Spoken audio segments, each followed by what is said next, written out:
नमस्कार, मैं शेषनाथ सहयोगी गौरव के साथ स्वागत करता हूं आप सभी का द न्यूज़ बॉक्स में। क्या है स्वामीनाथन आयोग का वधार जो किसानों के आंदोलन को भी दे रहा है धार। ये टाइटल है हमारी इस खबर की। दरअसल इस समय पूरे भारत में किसान आंदोलन भी चर्चाओं में है।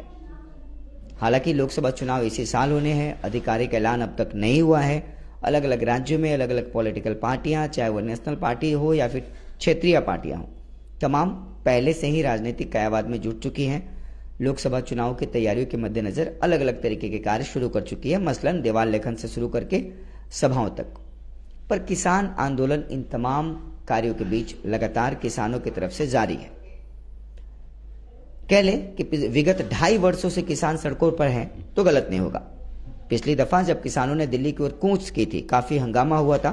किसानों के बड़े बड़े नेता जेल में बंद किए गए थे, उन्हें पकड़ा गया था, फिर छोड़ दिया गया। सरकार ने भी बहुत हद तक उनकी बातें मान ली थी। पर क्या आन पड़ा कि दोबारा विगत कई दिनों से लगातार किसान अपने ट्रैक्टरों के साथ सड़कों पर है? ये अहम सवाल है और बार बार सरकार से बातचीत के बावजूद समझौते का अब तक कोई फॉर्मूला क्यों नहीं निकला है? यह भी एक बड़ा सवाल है। क्या सरकार इस आंदोलन को जानबूझकर लोकसभा चुनाव तक टालना चाहती है? यह भी बहुत बड़ा सवाल है। पर इन तमाम सवालों को टटोलते हुए आज हम आपको किसान आंदोलन की कुछ पुरानी बातों को कहना चाहेंगे। आखिर किसान एमएसपी की डिमांड क्यों कर रहे हैं और एमएसपी है क्या? एमएसपी किस लागू करवाना चाहते हैं? इन तमाम सवालों के केंद्र में एक नाम है एमएस स्वामीनाथन। एमएस स्वामीनाथन है कौन, पहले ये समझिए। एमएस स्वामीनाथन की अगर बात करें तो एक दशक था, 1960 का वो दशक कह सकते हैं, जब विश्व में या भारत में भूखमरी वाले हालात थोड़ा बहुत पैदा होने शुरू हुए थे। विश्व जो है आर्थिक तंगी से गुजर रहा था। उस समय एमएस स्वामीनाथन, जिनका जन्म 1925 में साउथ इंडिया चेन्नई में हुआ था, वहां एमएस स्वामीनाथन जी ने दरअसल हरित क्रांति के जनक के रूप में अपना नाम स्थापित किया। 60 के दशक में गेहूं के उत्पादन को, गेहूं के पैदावार को बढ़ाने के लिए उन्होंने अत्याधुनिक तकनीक की कृषि शैली का सुझाव दिया, अपनाया, किसानों को जागरूक किया और उनकी सिफारिशों पर, उनके कार्यों से, चूंकि वो कृषि वैज्ञानिक के तौर पे भी थे, अनुसंधान में भी उन्होंने कार्य किया था, तो उनके सुझावों पर खेती में अपनाई गई नई विधि से भारत तत्कालीन उस समय की परिस्थितियों से उबरने में सक्षम हो पाया। और एक तरीके से कह ले कि विश्व के अन्य देश जब उस समय लगातार कृषि के क्षेत्र में आर्थिक तंगी से गुजर रहे थे, भारत आत्मनिर्भर बन रहा था। हरित क्रांति में बहुत अत्यधिक तौर पे एमएस स्वामीनाथन ने अपनी अहम भूमिका निभाई और वैश्विक स्तर पे इंटरनेशनल लीडर के रूप में, या यूं कह लें इंटरनेशनल पर्सन के रूप में वो उभरे हरित क्रांति के समय। और इसीलिए स्वामीनाथन की बातों को बहुत अहमियत दी जा रही है किसानों के मद्देनजर अगर बात करें तो। और किसान स्वामीनाथन आयोग की रिपोर्ट के आधार पर एमएसपी को लागू करने की बात कर रहे हैं। एमएसपी यानी मिनिमम सपोर्ट प्राइस, न्यूनतम समर्थन मूल्य। अब इस बात को समझिए, थोड़ा सा समझने की कोशिश करें। दरअसल अभी भी केंद्र सरकार जो है वो एमएसपी लागू कर चुकी है, लेकिन कुछ ही फसलों पर एमएसपी है। किसान चाहते हैं कि उनकी ज्यादातर फसलों पर एमएसपी की गारंटी हो और इस गारंटी को कानून का रूप दिया जाए। क्योंकि विगत दिनों भी, आज केंद्र सरकार में भाजपा और उसके सहयोगी दलों की सरकार है, विगत दिनों कांग्रेस और उसके सहयोगी दलों की सरकारें थी, पर विगत दिनों भी किसानों को सिर्फ आश्वासन ही मिला है जैसा वर्तमान में उन्हें मिल रहा है। किसान चाहते हैं कि जो सरकार बार बार कहती है कि हम एमएसपी के साथ खड़े हैं, वो उसे कानूनी जामा पहनाने से क्यों इतर रही है? सवाल इस बात पर है। किसानों का कहना है कि स्वामीनाथन आयोग के हिसाब से अगर एमएसपी सारे फसलों पर लागू कर दिया जाए तो किसानों की लागत का कम से कम 50% अधिक किसानों को मिलना होगा। अभी होता क्या है, कुछ फसलों पे एमएसपी लागू है, ज्यादातर फसलें बिचौलिए खरीद के ले जाते हैं, वो भी कम कीमतों पर। आपको पता होगा डीमोनेटाइजेशन, जीएसटी और अन्य तरीके के बीच में लागू होने के कारण किसानों को भारी नुकसान उठाना पड़ा था, क्योंकि कई तरीके के हालात उत्पन्न हो गए थे। विगत दिनों कोरोना वायरस का हमने सामना किया था, कोविड का वो काल, खेती की उत्पत्ति में कमी।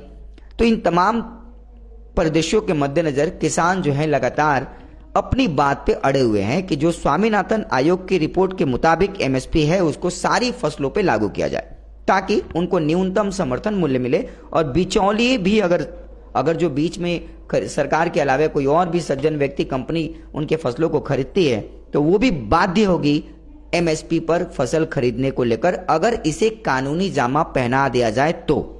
सवाल इसी के इर्द गिर्द घूमता है। स्वामीनाथन की बात करें तो उन्होंने कई तरीके के पुरस्कार अपने नाम किए। वैश्विक स्तर पे उन्हें कृषि के क्षेत्र में ही नहीं बल्कि अनुसंधान के क्षेत्र में भी और रिसर्च बेस्ड स्टडी के क्षेत्र में भी उन्हें कई तरीके के पुरस्कार से नवाजा गया। हालिया दिनों में ही प्रधानमंत्री नरेंद्र मोदी ने एक बड़ी घोषणा की और कहा कि एमएस स्वामीनाथन को हम इस वर्ष भारत रत्न से नवाजेंगे। भारत रत्न भारत का सबसे बड़ा पुरस्कार, उस सूची में एमएस स्वामीनाथन के नाम को भी शामिल कर लिया गया। आपको बता दें कि पिछले वर्ष सितंबर के महीने में एमएस स्वामीनाथन का 98 वर्ष की उम्र में निधन हो गया था उनके पैतृक आवास पे ही।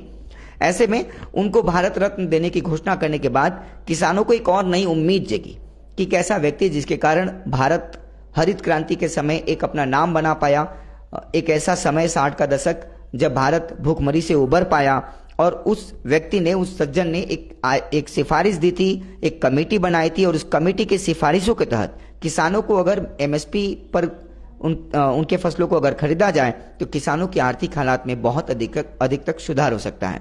किसान इसी बात को लेकर अड़े हुए हैं। उनकी स्पष्ट तौर पे मांग है किसी भी सूरत पे एमएसपी को कानूनी जामा दिया जाए। कानूनी जामा मिलने पर यानी कानून बन जाने पर सिर्फ सरकार ही नहीं बल्कि बिचौलिए भी, कंपनियां भी बाध्य हो जाएंगी एमएसपी पर ही किसानों से फसल खरीदने को लेकर।